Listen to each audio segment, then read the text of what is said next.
How to remove icon from desktop without deleting.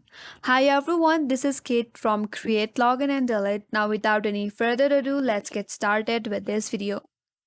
Now if you like to remove any icon from your desktop without deleting, all you have to do is navigate to that icon. For example, I have this icon as Canva right here. Now, to remove this from your desktop, what you have to do is navigate to it and then right click on it. Once you do that, you will have this drop down box. From here, you have to click on this trash icon and click on it.